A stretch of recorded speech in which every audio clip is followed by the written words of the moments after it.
4 সেন্টিমিটারের মাটির সরস্বতী বানিয়ে নদিয়ার শান্তিপুরের যুবক নজর কাড়লেন। কল্যাণী বিশ্ববিদ্যালয়ের দর্শন বিভাগের মাস্টার ডিগ্রিতে পড়াশোনা করার প্রথম বর্ষের ছাত্র আকাশ দত্তের এর আগেও তার মটর ডালের উপরে সাদা সর্ষের উপরে ভারতের মানচিত্র এঁকেছিল এবং চক কেটে বানিয়েছিল স্বামী বিবেকানন্দ। 1.5 ইঞ্চি মাটির দুর্গা এবং ঔষধের ট্যাবলেটের উপর গায়ক অরিজিৎ সিংয়ের মুখ। আসুন দেখে নিই সেই সব চিত্র। আপনারা দেখছেন নিউজ নদিয়া এক্সপ্রেস। চ্যানেলটিকে সাবস্ক্রাইব, লাইক, শেয়ার এবং ফেসবুক পেজটি ফলো করুন আর দেখুন নিউজ নদিয়া এক্সপ্রেস।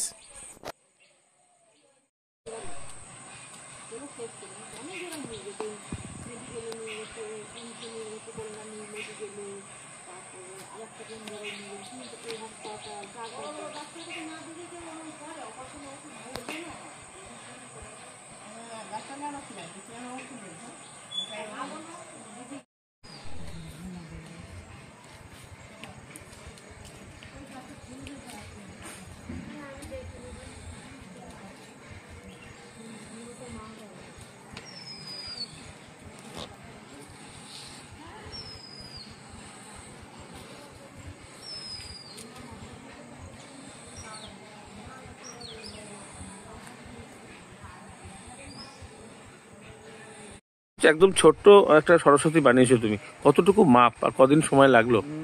আমার বেশি সময় লাগেনি আসলে, এটা 3 থেকে 4 দিনের মধ্যে আমি বানিয়েছি।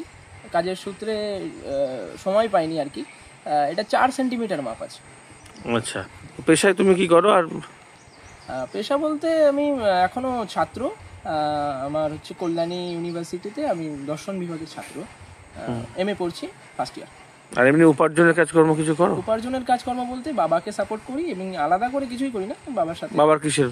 বাবার তাঁত কাপড়ের, বাবা খুচরো ব্যবসায়ী। আচ্ছা, সেই ব্যাপারে। আর পরিবারে কে কে সদস্য আছো? পরিবারে আমার মা, আমার বাবা, আমার ঠাম্মি এবং আমি।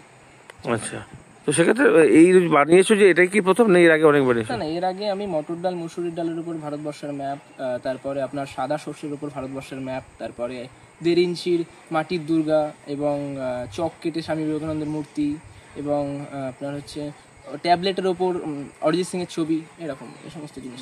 তো সেক্ষেত্রে এত ছোট ছোট কাজ করতে গেলে চোখে কি বিশেষ কিছু লেন্স বেরেম লাগাতে হয়? এখনো পর্যন্ত আমি সেরকম কোনো আতশ কাজ বা ম্যাগনিফাইং গ্লাস ইউজ করিনি। হয়তো এর থেকেও ছোট যখন করতে হবে হয়তো করতে হতে পারে। আচ্ছা, তো এই সরস্বতী তৈরি করেছো যেহেতু নিজেও যখন স্টুডেন্ট, তাহলে নিশ্চয়ই কিছু প্রার্থনা করেছো। কি প্রার্থনা করেছো এবারে?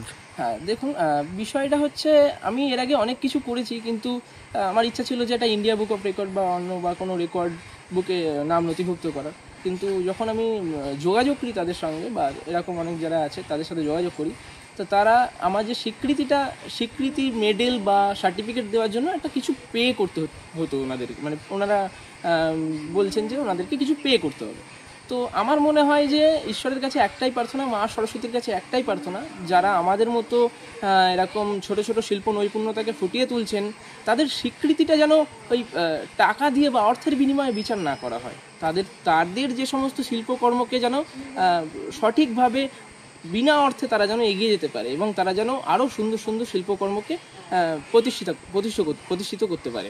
তো খানিকটা অভিমানও রয়েছে যে হ্যাঁ, সেই জন্য কখনো ওইদিকে আর পারানো নেই নাকি? না, বিষয়টা হচ্ছে অর্থ, যেখানে অর্থ দিয়েই আমার স্বীকৃতি পেতে হবে, আমার শিল্প নৈপুণ্যতা অর্থের সাথে বিচার হবে, সেখানে আমার একটু।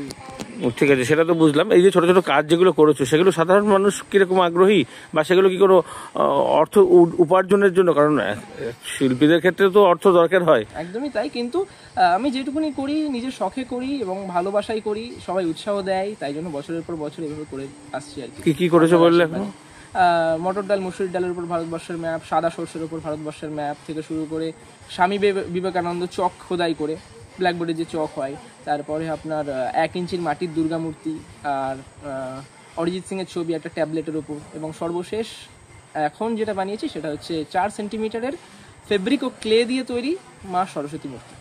আচ্ছা, তো এক্ষেত্রেও তো তোমার রং যেটা অ্যাপ্লাই হয়েছে সেটা ফেব্রিক রং, একদম সাধারণ, যারা ছবি ওকে তুলি 000 তুলিকেও আরও সরু করতে হয়েছে, আমার নিজে তৈরি করতে হয়েছে, তো ওই তুলি দিয়েই করেছি। তো সেক্ষেত্রে এর পরবর্তীকালে কি ইচ্ছা রয়েছে?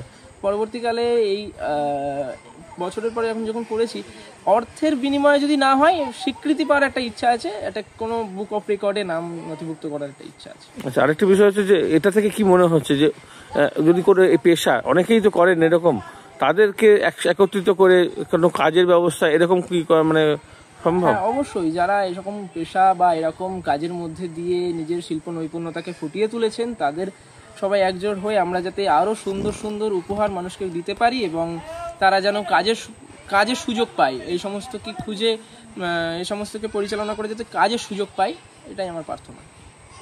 তোর নাম, পরিচয়? নাম আকাশ দত্ত, শান্তিপুর মদন গোপাল ঠাকুর বেরলেনে বাড়ি এবং আমি স্টুডেন্ট। একটা স্টুডেন্ট যখন বললেই একটা প্রশ্ন এসে যাচ্ছে, সেটা হচ্ছে এই ধরনের পড়াশোনা তো করতেই পারতে, এখন তো হাতের কাজের উপরেও পড়াশোনা হয়। তো বিষয়টা হচ্ছে ফিলোসফি সাবজেক্টটাকে ভালোবাসি, আর এই জিনিসটাকে আমি ছোটোবেলা থেকে ভালোবাসতাম, কিন্তু এটা যে কন্টিনিউ করবো এরকম কিছু ছোটোবেলায় মাথায় ছিল না। তখন এরকম কম্বিনেশন করে পড়াশোনা? হ্যাঁ, এরকম কিছুই ছিল না।